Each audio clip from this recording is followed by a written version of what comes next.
سلام فانتزی فنا، به یه ویدیو دیگه از هری پاتر خوش اومدید. امروز قصد داریم به بررسی موضوع مرگ و جاودانگی توی هری پاتر بپردازیم. مضمون اصلی کتب هری پاتر و نقش حیاتی در زندگی هری. میخوام 5 راه به دست آوردن جاودانگی رو در دنیای هری پاتر بهتون بگم. منتظر چی هستی؟ بدون معطلی بزن بریم.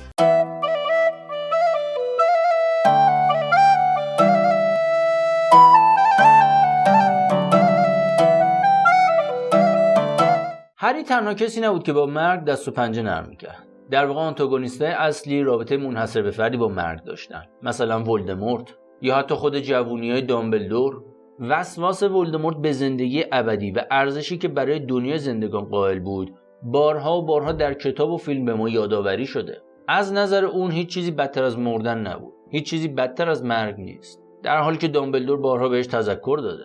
کلا پیام اصلی کتاب هری پاتر اینه که مرگ پایان کار تو نیستش. چیزای بدتری از مرگ هم هستش. مثلا چی؟ مثلا زندگی بدون عشق، زندگی بدون دوست. برای همینه که روی عشق و مرگ اینقدر تاکید شده. تمرکز باید روی جستجوی عشق، دوستی و لذت بردن از لحظه حال باشه. اما این 5 روش که بهتون گفتم چیا هستن؟ اولیش جادوی زمان. داستان هری پاتر با انواع ناسازگاری‌ها و تناقض‌ها در مورد دستکاری زمان پر شده. البته این موضوع قابل انتظار هم هستش چون پرداختن به موضوع زمان موضوع پیچیده‌ایه و از اون طرف هم خیلی جذابه. کلا سفر در زمان نیاز به یک کتاب مجزا داره واسه توضیحش. با این حال زمان و نحوه دستکاریش توی کتب به طور آشفته‌ای توی هری پاتر مورد بحث قرار میگیره و اطلاعات ما هم آنچنان ازش نیستش. و تازه توی کتاب 5 توی دپارتمان اسرار پی به این موضوع میبریم، مکانی که به این حوزه مطالعاتی پیچیده اختصاص یافته شده. اما جاودانگی از طریق سفر توی زمان چطوری به دست میاد؟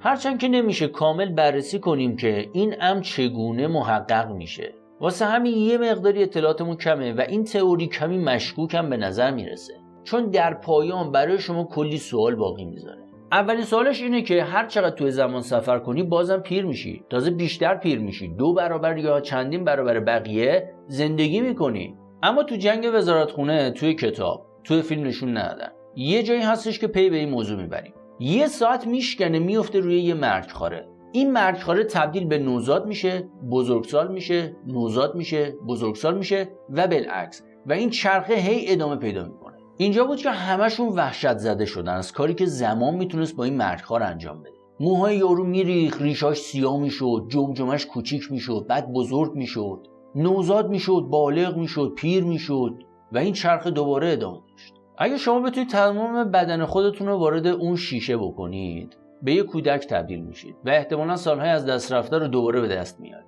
اما با این حال این کار مفید نیستش، مگر اینکه بتونید حافظه بزرگسالی خودتون رو در این فرایند حفظ بکنید. با همه این وجود راه مطمئنی برای به دست آوردن جاودانگی نیستش. بریم دومی، سنگ جادو. با این آشناترید. ساخته نیکولاس فلامل، یک کیمیاگر فرانسوی متولد سال 1330. مدرسه بوباتو میرفته. یکی از برجسته‌ترین شخصیت‌های تاریخی، برگرفته شده از یه شخصیت واقعی هم هستش. طولانی ترین عمرها رو توی دنیای جادوگری هری پاتر داشته. 600 خورده ای سال عمر کرده. اما اگه سنگ جادو رو نابود نمی‌کرد میتونست واسه همیشه زندگی کنه. خاصیت سنگ اینه که میتونه هر فلزی رو تبدیل به طلا بکنه و همینطور هم اکسیر حیات بهت بده. برای همین ثروت واسه به ارمغان میآورد. اما خاصیت اصلی سنگ تولید اکسیر حیات هستش. واسه همینه که نیکولاس و همسرش اینقدر طولانی زندگی کردن. میتونستن واسه همیشه زندگی کنن. اما فلامل از خطراتی که ممکن بود در صورت افتادن سنگ به دست افراد نادرست رخ بده آگاه بود. واسه همین با تصمیم دامبلدور در پایان سنگ جادو سنگو نابود میکنن. احتمالاً بهترین راه برای کسب جاودانگی همین باشه، چون تقریباً هیچ عوارض جانبی نداره. اما اینو بهت بگم، خیلی پیر به نظر میرسه. انگار مثلا یه مرده متحرکی نمیتونه از سلامت فیزیکی تو مراقبت بکنه. یعنی چهرهت چروکیده میشه همچنان. کیمیاگرای واقعی، پیشگامان شیمیدانان و فیزیکدانان مثل سر آیزاک نیوتن و نیکولاس فلامل واقعی گاهی برای یه عمر به دنبال کشف راز ساختش بودن. اما خب حالا ما این رو در قالب سنگ جادو میبینیم در دنیای هری پاتر. مورد سوم، خون تکشاخ. در اولین بازدید هری از جنگل ممنوعه با ولدمورت روبرو میشه که در حال نوشیدن خون تکشاخه. در اون زمان ولدمورت هنوز در شکل غیر جسمی خودش بوده، اما با تسخیر کویرل تونست برای همین از خون تکشاخ تغذیه بکنه. بدن کویرل در حال مرگ بود. چون میزبان ولدمورت بوده، مثل یک انگل. بعدش فایرنز خاصیت خونه تکشاخو واسه هری توضیح میده. میگه شما رو زنده نگه میداره حتی اگه 1 اینچ با مرگ فاصله داشته باشید، اما یه بهای وحشتناکی داره. شما برای نجات خودتون موجودی خالص و بی‌دفاع رو میکشید و از لحظه‌ای که خون لب‌های شما رو لمس میکنه فقط یه نیمه زندگی، یه زندگی نفرین شده تا ابد همراه شما هستش. به نظر میرسه نوشیدن خون تکشاخ بدترین راه حل باشه، با وجود اینکه احتمالاً یکی از بدترین گزینه‌هاست، راهی معتبر برای دستیابی به جاودانگی هم حساب میشه. با این حال برای داشتن یک اثر پایدار شما باید مداوم اون رو بنوشید. شماره 4، اینو تا حالا نشنیدید، معجون‌ها. درسته، تو همون کتاب سنگ جادو اولین باری که اسنیپ رو میبینیم موضوع معجون سازی رو اینگونه معرفی میکنه. شما اینجا هستید تا نشانه‌های ظریف و هنر دقیق معجون سازی رو پیدا کنید، زیرا در اینجا تکان دادن احمقانه چوب دستی فایده‌ای نداره. بسیاری از شما به سختی باور میکنید که این یه جادوه، اما انتظار ندارم واقعا زیبایی دیگ در حال جوشیدن آرام با بخارهای درخشان و قدرت ظریف مایات که در رگ‌های انسان میخزه رو و ذهن شما رو مسحور و حواس رو به دام میندازه رو درک بکنید. من میتونم به شما یاد بدم که چگونه شهرت رو بطری کنید، افتخار رو دم کنید، حتی جلوی مرگ رو بگیرید. البته اگه دسته از کله پوکا نباشید که معمولا مجبور به تدریستون هستن. چیزی که داره میگه واضحه، اصلا نیازی به توصیف نداره. توی قسمت آخر حرفش اسنیپ میگه که جلوی مرگ رو بگیرید، یعنی یه جورایی بدنتون رو زیباتر و مقاومتر بکنید، حالا در برابر بیماری و یا چیزای دیگه. اما چطوری به دست میاد؟ نمیدونیم. چه معجونی باعثش میشه؟ نمیدونیم. حتی ممکنه اسنیپ صرفا اینو گفته باشه که بگه آقا معجون سازی درس خفنیه، دست کمش نگیرید. یعنی اینکه بلوف زده باشه احتمالش هستش. متاسفانه چیز بیشتر از اینی نمیدونیم، اما خب قابل ذکر بودش. شماره 5 و آخر، اینو دیگه همتون میدونید دیگه، فکر کنم 100 تا ویدیو در موردش ساختم. هورکراکس، شرورترین اختراع جادویی. هیچ چیزی در موردش نمیگم، راهنمایی هم نمیکنم. فکر کنم دیگه خودتونم خسته شدید اینقدر به هورکراکس ها اشاره کردم دیگه. فکر کنم دیگه بالا میارید از هورکراکس ها بخوام حرف بزنم. اما خب به طور بالقوه شناخته شده ترین روش دستیابی به واقعیت جاودانه هستش. البته به شرط اینکه هورکراکس ها نابود نشن و همینطور وسواس تو پیدا کردن اشیا به خرج ندید. فرمولش ساده است، یه تکه از روحتو برمی‌داری میذاری توی یه شی. البته قبلش باید یه نفر رو بکشی. اینطوری از روحت مراقبت میکنی. برای انجام این کار جادوگر یا ساحری که میخواد روح خودش رو تقسیم کنه، همونطور که بهتون گفتم باید یه نفر رو بکشه. و نه فقط هر قتلی، باید عمدن کسی رو بدون پشیمونی و ندامت بکشی. اینطوری نیست بری یکی رو بزنی بکشی بعد عذاب وجدان بگیری. نه، نباید بگیری. برای همین نیت شیطانیت خیلی مهمه تو ساختش، که منجر به آسیب متافیزیکی به روح قاتل هم میشه. اینم بهت بگم، یعنی روحت شرح میشه، زشت میشه. وقت دیگه حتی تو جهنم هم رات نمیدن.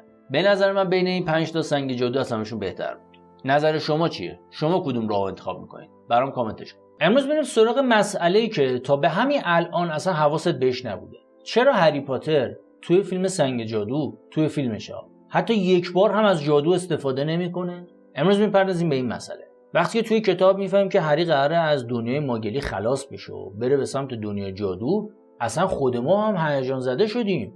گفتیم وا ویلو، الان هری میشه خدا، الان میره کلی جادو میکنه، اصلا دنیا رو زیر و رو میکنه. اون وقت توی فیلم اصلا هیچ کاری نمیکنه، عملا هیچ کاری نمیکنه. برای همین میخوره تو ذوق ما. یعنی اصلا همون موقع که هاگرید اومد دنبالش گفت یارا ویزارد هری، بعد بهش توضیح داد که جریان از چه قراره و نمیدونم اون داستانا. وقتی رفت تو هاگوارتس گفتیم دیگه الان هری 100 تا ورد بلده، اما حتی یه دونه هم بلد نبود. به نظر میرسه که یه دنیای جادویی کامل داره صداش میزنه. معجون، افسون، موجودات جادویی، چوب جادو، روح، همه چیز. و این آشکارسازی ناگهانی یه دنیای پنهان نه تنها کورسوی امید رو به ما میده، نوید یه زندگی بسیار فراتر از حد معمول رو میده. اما هری چیکار میکنه؟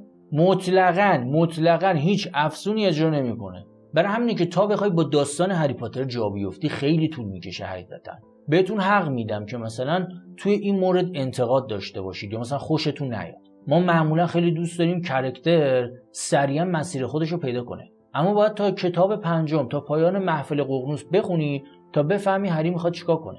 تنها جایی که هری به خودش میاد و یه ذره وردیاد میگیره جام آتشه که اونم مجبور میشه، وگرنه عمرن نمیرفت. توی محفل ققنوس هم که ازش خواستم بیاد درس بده، توی شاهزاده دورگه کتاب اسنیپو داشت و عملا توی سنگ جادو تالار اسرار آزکابان یه جادوگر بی‌خاصیته. حتی خود منم متوجهش نشده بودم آنچنان. البته به این ریز جزئیاتی ها آقا مثلا تو شخصیت اصلی نکبت یه حرکت خفنی بکن. البته تو زندانی آزکابان میکنه ها، پاترونوس ایجاد میکنه، کل دیوانه سازا رو فراری میده. تنها چیزی که ما توی سنگ جادو از هری پاتر میبینیم اینه که پسری که زنده موند. حالا چرا زنده مونده؟ چون مامانش خواسته.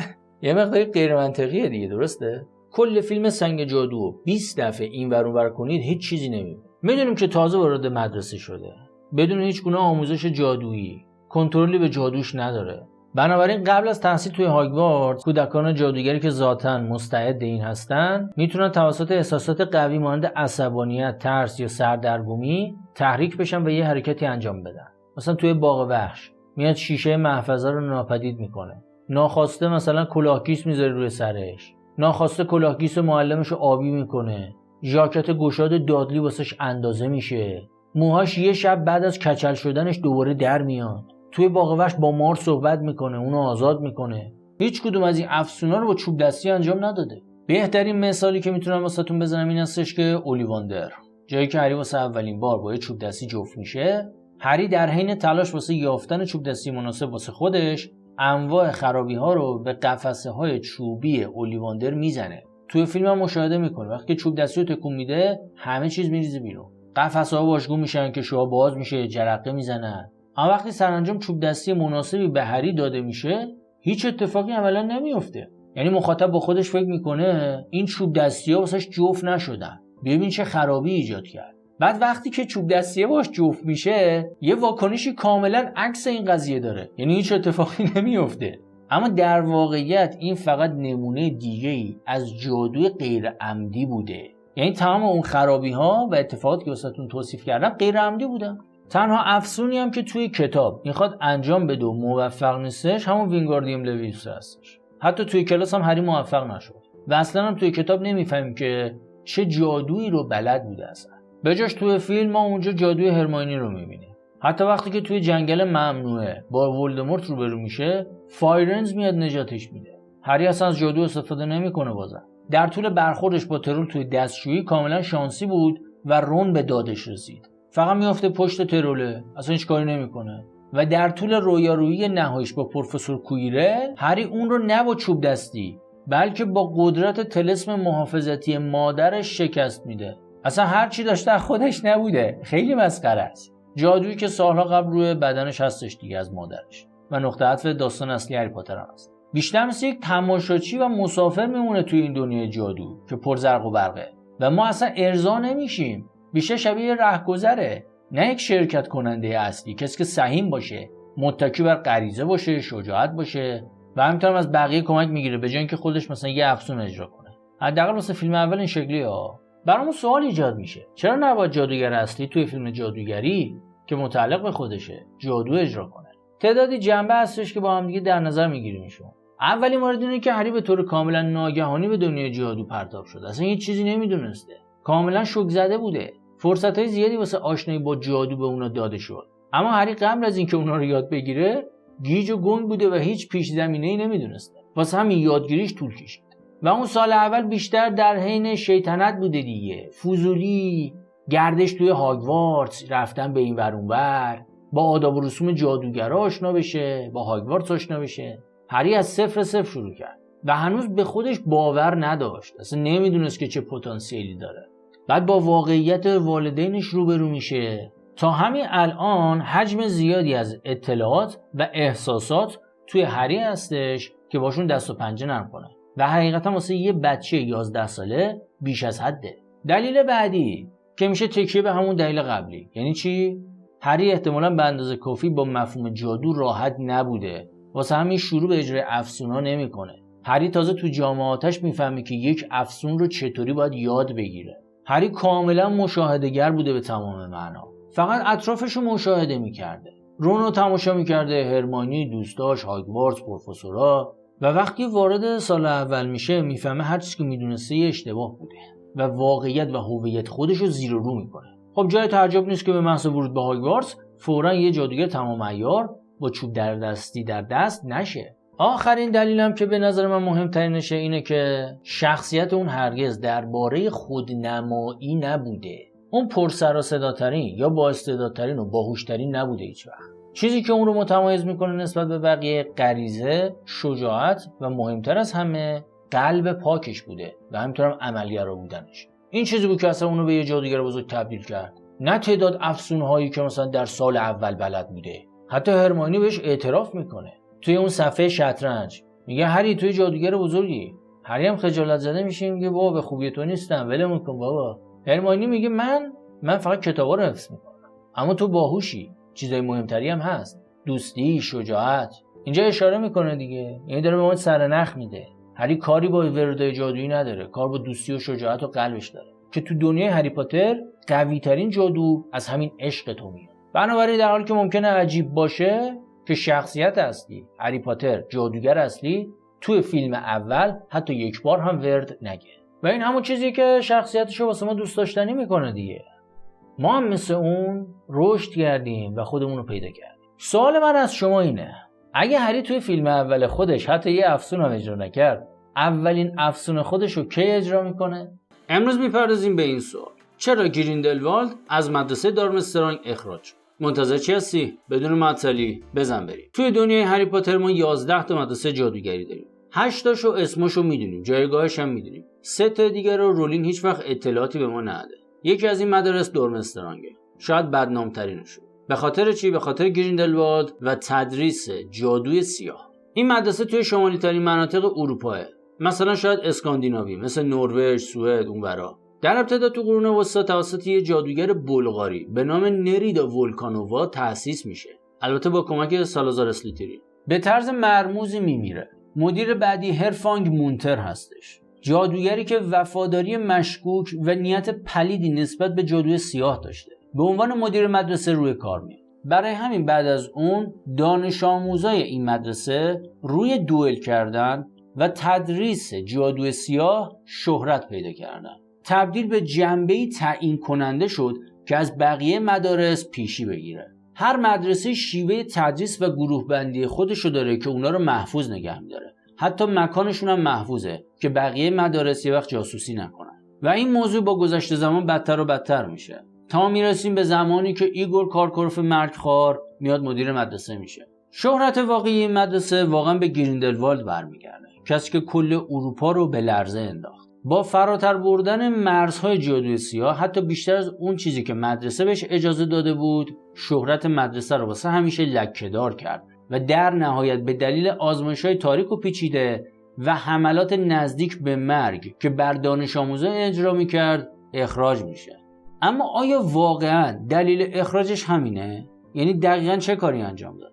دقیقاً کدوم حرکتش اخراجش کرد؟ ما اینو هیچ وقت نفهمیم. اما گریندلوالد این مرزه رو چقدر جابجا کرده، چقدر از این خط قرمز رد شده که مدرسه اخراجش کرده. متاسفانه چون جواب واقعی نداریم، باید رو بیاریم به تئوری و نظریه. شما بگید که کدوم درست تره. متولد 1883 هستش و هنگامی که به سن تحصیل میرسه توی دارمسترانگ مشغول به تحصیل میشه. اتریشی بوده.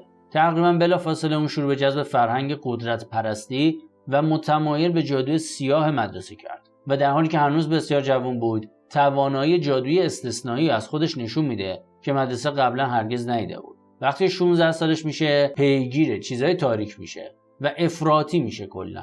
گریندلوالد که توی دارمسترانگ بوده، مدرسه‌ای که حتی توی اون زمان به دلیل تحمل ناگوارش نسبت به هنرهای سیاه مشهور بوده، تحصیل میکرده. به همون اندازه دامبلدور نبوغ زودرسی از خودش نشون میده. با این حال گرلت گریندلوالد به جای اینکه توانایی خودش رو صرف کسب جایزه بکنه، خودش رو وقف پیگیری‌های دیگه‌ای میکنه. وقتی 16 سالش میشه از مدرسه اخراج میشه به دلیل آزمایش‌های پیچیده تاریک روی دانش آموزا. این بخشی از کتاب ریتا اسکیتر بوده. یکی از مهمترین پیشرفت‌هایی که توی وسواس گریندلوالد ما شاهد هستیم نسبت به قدرت، همون هدف والا بوده. به قدرت رسیدن خودش به دنیای جادوگری. میره سراغ یادگاران مرگ و به سرعت شیفته این سه تا شی میشه و اونا رو میخواسته داشته باشه تا به عنوان ارباب مرگ به ماگل و جادوگر حکمرانی بکنه. گریندلوالد بعد از اخراجش از مدرسه نماد یادگار مرگ و به علامت شخصی خودش در کنار شعار این هدف والا به پیروانش یاد میده. این دو تا نماد داشته، یکی شعارش بوده هدف والا، یکم علامت یادگاران مرگ بوده. اما خب فقط نمیتونیم این رو نسبت بدیم به یک کلمه. آزمایش‌های پیچیده، خب نه، این که خودش اصلا یه جواب دیگه است که. برای همین میپردازیم به این مسئله اول، یادگاران نابخشودنی. توضیح میدم چیه. بعد از ترک دورمستران گریندلوالد میره به گودریکس هالو و در اونجا آلبوس دامبلدور رو ملاقات میکنه. با هم دیگه صمیمی میشن، بلند پروازی میکنن، هدف مشترک دارن که این هدف رهبری به دنیای جادوگری و ماگلی با به همراه داشتن یادگاران مرگه. هر دو پسر احساس میکردن که حق اینو دارن که رهبر باشن. حتی توی نامه‌ای که از دامبلدور به گریندلوالد بعداً ما مشاهده میکنیم اینطوری میاد: گلرت، نظر تو در مورد اینکه سلطه جادوگران برای هدف والا به ماگلا هستش فکر میکنم نکته حیاتیه. بله، به من و تو این قدرت داده شده و میتونیم به اونا حکمرانی کنیم. همچنین به ما مسئولیت‌هایی در قبال کسانی که به اونا حکومت میکنیم میده. باید به این نکته تاکید کنم که این سنگ بنای حکومت جدید من و تو هستش، جایی که با مقاومت روبرو میشیم. همونطور که قطعا خواهیم شد، این باید مبنای تمام ضد استدلال‌های ما باشه که ما برای هدف والا کنترل رو به دست بگیریم و از این رو نتیجه میشه که در جایی که با ما مقاومت بشه باید فقط نیروی لازم رو به کار بگیریم و نه بیشتر. این اشتباه تو در دورمسترانگ بود، اما من شکایت نمی کنم، زیرا اگه اخراج نمی شدی هرگز همدیگر رو ملاقات نمی کرد. گرفتی چی شد؟ عبارت بالا در مورد هدف کلی اونا برای ایجاد سلطه به جادو هستش، اما به طور جالبی در نهایت کشیده میشه به رفتار شخصی افراطی گریندلوالد. دامبلدور در این نامه تاکید میکنه به اینکه اگه گریندلوالد در حین تحصیل به استفاده از نیروی بیش از حد لازم برای تبلیغ مأموریت و ایدئالهاش رو نمی آورد، اخراج نمیشد. آزمایش پیچیده گریندلوالد همین بوده، یعنی یه نفر جلوش مقاومتی کرده، گریندلوالد نیروی بیش از حد از خودش نشون داده. یعنی به جای اینکه مقاومت یارو ببینه باهاش مدارا کنه، خودسرانه عمل کرده. مثل این میمونه که من الان با تو مخالفم، بعد به جای اینکه منو قانع کنی بزنی منو بکشی. کشتن میشه چی؟ همون عمل از روی نیروی بیش از حد لازم. یعنی اصلا لازم نبوده طرفو بکشی. گریندلوالد یه همچین حرکتی زده تو مدرسه که اخراج شده، دست به نفرین های نابخشودنی. میدونی وقتی که اومد به گودریکس هالو روی هر سه تا نفرین نابخشودنی خیلی عملکرد خوبی داشته، دوئلیست قهاری هم بوده، چرا که تو 16 سالگی نفرین کروشیاتس رو روی آبرفورف ایجاد میکنه. همچنین ممکنه که گریندلوالد استاد لجلمنسی بوده باشه، با استفاده از استعداد طبیعیش واسه دستکاری و ذهنخوانی و همینطورم پیش بردن مسائل خودش در آینده به صورت سیاسی. دقیقا میشه حدس زد که لجلمنسی و نفرین نابخشودنی علت اصلی اخراج گریندلوالد بوده باشه. البته مورد اولا اینم در نظر داشته باشید که گریندلوالد هدف والای قشنگی داشت، اما در راستای همین هدف والا به هر کسی که مقاومت کرد آسیب شدید زد. مثلا آبرفورف مقاومت کرد، روش چیکار کرد؟ روش طلسم شکنجهگر رو اجرا کرد. مورد دوم، جادوی نکرومنسی. مرده ها رو باش زنده میکنی. یکی از اون مهارت‌های خفنی هستش که گریندلوالد توش به شدت از ولدمورت قوی‌تره به نظرم. یکی از بهترین نمونه‌های ارتباط گریندلوالد با نکرومنسی از اسرار دامبلدور میاد، جایی که اون در نمایشی نسبتاً دلخراش جلوی یک کلینو که یه موجود مقدس و پاکر میبره و اونو دوباره زنده میکنه. اینو توی جانوران شگفت‌انگیز قسمت 3 دیدیم که خب داره به ما قشنگ این جادو رو نشون میده دیگه و میبینیم که اون موجود از نظر فیزیکی تقریبا غیر قابل تشخیص بوده، حتی ذهنش رو دستکاری کرده. این اصلا خیلی خفنه و ارادش به سمت گریندلوالد بوده. این اصلا یه لول جادوی خفن دیگه است، اصلا دست کم نگیرید. یه زامبی درست کرده واسه خودش، چیزی که ولدمورت عمرن نمیتونسته اصلا بهش برسه. پس یعنی ممکنه که توی مدرسه جادوی نکرومنسی انجام داده باشه. این هم میتونه علت دوم اخراجش باشه. یادتون نره که گریندلوالد سنگ رستاخیز رو میخواست به دست بیاره تا باش ارتش اینفریا رو داشته باشه. و اما مورد سوم آخر، هورکراکس. میدونم که قدیمی شده اما باید بهش اشاره کنم. میدونیم که خیلی‌ها تلاش کردن هورکراکس داشته باشن اما موفق نشدن. اما اگه گریندلوالد هم از وجود اونا با خبر بوده و وقتی که دانش آموز بوده سعی کرده یکی بسازه و در فرآیند ساخت مچشو گرفتن و پرتش کردن بیرون، چی؟ چرا که داره اشاره میکنه نتایج و آزمایش‌های پیچیده نزدیک به مرگ یعنی جون یه نفر رو داشته میگرفته، یه نفر رو میخواسته بکشه. دقت کنید، یه نفر رو میخواسته بکشه، این اصلا شوخی بردار نیست. اما چرا میخواسته بکشه؟ آدم روانی نبوده، دلیل داشته. میخواسته باش چیکار کنه؟ میخواسته باش زامبی درست کنه یا میخواسته باش هورکراکس درست کنه؟ این هم از مورد سوم هستش. به نظر من هر سه تا امکانش به یک اندازه هستش. اما شما چطور فکر میکنید؟ برام کامنت کنید. تا ویدیو بعدی، شیطنت انجام شد.